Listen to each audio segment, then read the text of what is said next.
Welcome to the #1 Marmaduke fan show. Summa spoilerum, summa triggerum. All the spoilers, all the triggers. This video is going to be a combo explanation of videos I'm going to have coming out in the future, plus a quick review. So now that I've done a couple comic critiques, I figured out what series I'd like to do. So #1 is Stream of Consciousness. Looking at a book, given a gut level, visceral reaction to it, going on all kinds of tangents, talking about what it's meaning to me, what it's pointing to in philosophy and the history of comics and the history of art. So that's video type #1. Video type #2 is quick and dirty, looking at the art and pointing out good and bad things in the art. I think I will call this series Quick Tips for Artists and Writers from so-and-so's comic. So you'll be seeing a quick tips for writers and artists from the Zelda manga, quick tips for writers and artists from Bone Rose by illustrated by Charles Vess, and then the third one is in-depth art critiques of only 3 images from a book.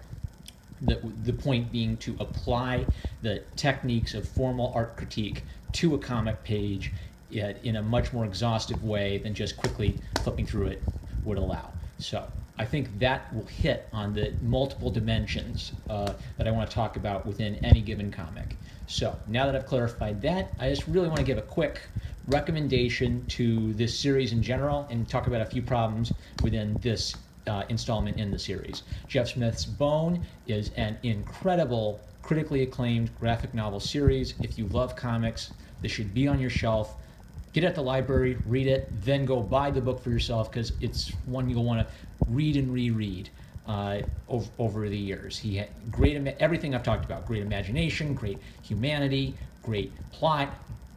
He hits all the cylinders. So I think it's a 10-volume series. There's a black and white edition. There's a color edition.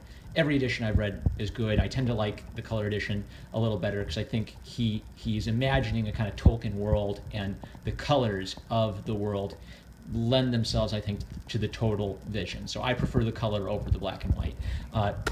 This is a prequel to those series, and you should not read Rose until you have read the first 10 volumes of the series proper by Jeff Smith. Rose has more meaning to you if you understand who the character is and what it is foreshadowing within the major series. The second thing about this is it is illustrated by Charles Vess, who is a very talented illustrator, but there are some problems with his style within this book. So this won't be a in-depth look at the book yet. I just want to point out a couple interesting things about it. So this would entirely spoil the whole intro would entirely spoil one of the major points of the original series. So problem #1 with Charles Vess, I think, is that he is trying to imitate Jeff Smith's cartoony style.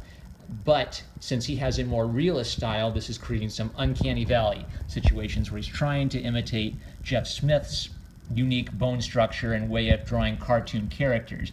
But this doesn't work with realistic line drawing. So a lot of these characters look a little bit either uncanny valley or a little goofy. That is the weakest aspect of this book. Charles Vess's strength is his painting and his paint application. So I've listened to my boy Zach talking about 90s coloring in comics and the advantages of 90s coloring over some of the problems that digital coloring creates. The point I want to make here is that more important than the tools you use to color is the intelligence of coloring and understanding what you're trying to do with coloring. The purpose of color is it depends on whether it's supposed to be a black and white work or a color work. But in a color work, the purpose of color is to flesh out the world. It's to add dynamic energy through a whole, rainbow spectrum of colors. A lot of what is true about compositional principles in black and white art carries over to compositional principles of using color. You want balance. You want harmony. We'll talk more about that when I talk about the elements of art and the principles of design. But for this, I think Vess is showing how to use watercolor painting. I've heard kind of Zach used the term watercolor painting almost condescendingly, like that's not his thing for comics, and I get that. He's looking at superhero comics and what makes a superhero comic dynamic. But in a storybook fantasy comic like this, watercolor painting blends beautifully with the tone of the story, and Vess is using it intelligently. So when we look at the Great Red Dragon here, this is not the most intense red. This is almost a red-violet here, and this is kind of like a soft peach orange. But it works. Why does it work? Because he uses an overall cool color palette. Cool blues, a little yellow for the light coming off the torch, and then the dragon as a bright red thing pops from the whole page. So even though it's not the most bright red, if you were to zoom in all the way and look at it, it is a bright red in comparison to the colors that surround it. All color is interpreted within the context of the colors that surround it. A color that looks good in one context may look terrible or out of place in another context.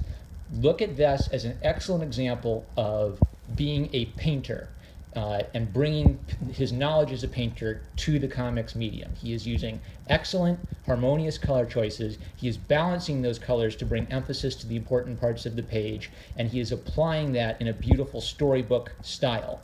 So, this is a recommend. It's a recommend after you've read Bone. It's a little shade at him for not quite capturing Jeff Smith's style. I think Vess should have kept with maybe a bit more of a realistic style if he has a bit more of a realistic painting style, but thoroughly adequate, I think, is how I describe the general illustration quality of this whole book, and an excellent supplement to your library having read Bone, which I consider to be one of the greatest graphic novels produced.